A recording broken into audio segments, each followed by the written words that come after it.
జై శ్రీరామ్ అందరికీ. ఈ మాట చాలా బాధతో చెప్తున్నా.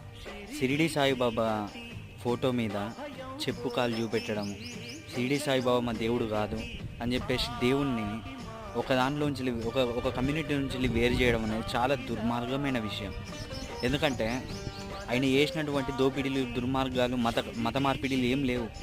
ఆయన ఒక రిలీజియన్కే వైద్యం చేసిండా? ఆయన ఓన్లీ ముస్లిమ్స్కే చేసిండా? హిందువులకు చేసిండు, ముస్లిమ్స్కి చేసిండు వైద్యం. మరి ఎందుకు ఆయన ఎందుకు పార్షియాలిటీ పెట్టి చూస్తారు? ఆయన ఉన్నన్ని రోజులు మతాల్ని కలుపుకుపోయి జీవించిండు, కానీ నా మతమే గొప్ప అని చెప్పేసి అనలేదు. ఇప్పుడు నేను హిందువుని, ఇన్ని చెప్పిన జై శ్రీరామ్ అంట. నేను ముస్లిమ్స్కి వ్యతిరేకమా, క్రిస్టియన్స్కి వ్యతిరేకమా? కాదు కదా. అంటే నేను వేరే మతాన్ని గౌరవిస్తా, అలాగే నా మతాన్ని ప్రేమిస్తా.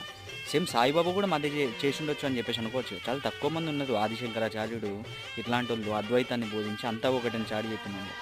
అలాంటి అడుగుజాడల్లోనే వీళ్ళు కూడా